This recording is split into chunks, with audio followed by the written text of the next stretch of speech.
ভ্রমণ সবসময় আনন্দের হয়ে থাকে, সেটা যেই হোক যেখানেই হোক। এই সুন্দর একটা জায়গায় ভ্রমণ কিন্তু আরও ভালো লাগে। তো আসলে ভ্রমণ করা উচিত সবারই, কারণ মনকে ভালো রাখার জন্য।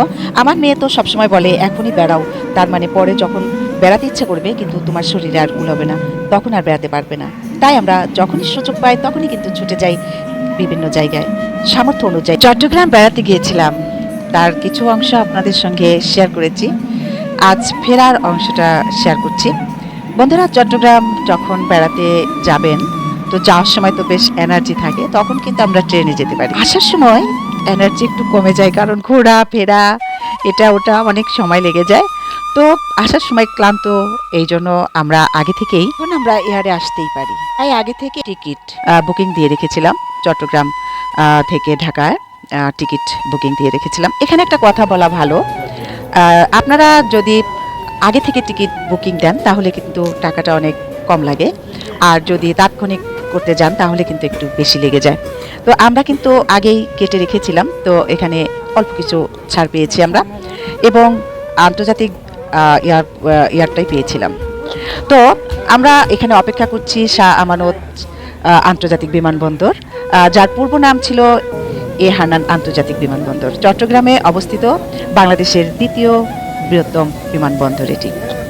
তো এখানে টিকিট করতে আপনার ভোগান্তির কোনো কিছু নেই, আপনি অনলাইনে এক অ্যাপসের মাধ্যমে কিন্তু করতে পারেন, এবং এখানে শুধু আপনার জাতীয় পরিচয়পত্রটা লাগবে, আর না থাকলেও সমস্যা নেই, এটা জন্ম সনদের ফটোকপি থাকলেও কিন্তু হয়ে যাবে, তাই খুব সহজভাবেই করা যাবে। আবার এখানে যারা স্টুডেন্ট তাদের কিন্তু স্কুল কলেজ বিশ্ববিদ্যালয়ের পরিচয়পত্রের মাধ্যমেও কিন্তু টিকিটটা কাটা যায়। বন্ধুরা, খুশিতে কন্যা টিকিটটা দেখাচ্ছে সবাইকে বন্ধুরা। তো এটা আগে থেকে কেটে রাখার এটা একটু সুবিধা যে আপনারা ঠিক ভালো সিটও পাওয়া যায়। যেমন আমরা একটু রিকোয়েস্ট করেছিলাম যে উইন্ডো মানে জানালার পাশে আমরা সিটটা চেয়েছিলাম, আমি কিন্তু পেয়ে গিয়েছি, এবং আমার সিটটাই কিন্তু জানালার পাশে।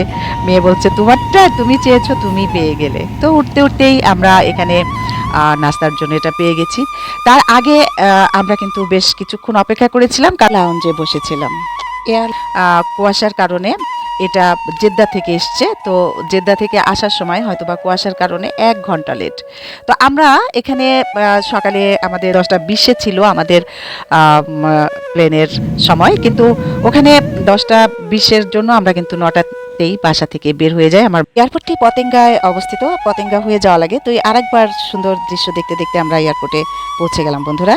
তো ওখানে বের হয়ে যাওয়ার পরে ঠিক যখন আমরা আমানত আন্তর্জাতিক বিমানবন্দরে ঢুকবো, ঠিক তখন আমরা মেসেজ পেয়ে গেলাম যে আমাদের 1 ঘন্টা লেট হবে। তো 11টা 20-এ আবার ছাড়লো। তো ছাড়ার পরে আমরা তারপরে পাওয়ার পরে আমরা চলে আসলাম খুব মজা করতে করতে।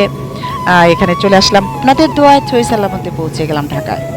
তো আসার পরে আমাদের কিন্তু ওই যে জেদ্দা থেকে যে প্লেনটা আসছে, আসার পরে আমরা কি করলাম, আমাদের আভ্যন্তরীণ এবং ডোমেস্টিক যে টার্মিনাল আছে, আমাদের কিন্তু ডোমেস্টিক ওখানে নামালেন না, তো আমাদের নামিয়ে দিলেন আভ্যন্তরীণ টার্মিনালে। নামার পরে আমরা যখন এয়ারপোর্টের মধ্যে ঢুকলাম, সবাই তো ওখানে চেকিং চলছে পাসপোর্ট, তো আমাদের তো আর পাসপোর্ট লাগেনি। তো আমরা তো বললাম যে আমরা এখান থেকে এসেছি, তখন আমাদের ছেড়ে দেওয়া হলো। তো আরেকটা ব্যাপার আমি আপনাদের সাথে শেয়ার করছি, সেটা হচ্ছে যখনই আপনারা এই ধরনের ছোট ছোট ট্যুরে যাবেন, তখন কিন্তু এই যে ছোট ব্যাগগুলো রাখা ভালো। যেমন বড় ট্রলি থাকলে বিমানের ভিতরে নেওয়া যায় না, সেটা কিন্তু আমাদের আবার পেতে পেতে বেশ সময় বসে থাকতে হয়। তা আমাদের কিন্তু বসে থাকতে হয়নি, আমরা প্লেনের মধ্যেই রাখতে পেরেছি। তো এই জন্য কিন্তু এই ছোট ব্যাগগুলো রাখার এই একটা সুবিধা। এই জন্য আমি সবসময় এই ছোট ব্যাগগুলোই নিয়ে থাকি, যাতে আমার কাছাকাছি রাখা যায় এবং তাড়াতাড়ি নেমে চলে আসা যায়। এখানে আর সময় নষ্ট হয় না কিন্তু বন্ধুরা।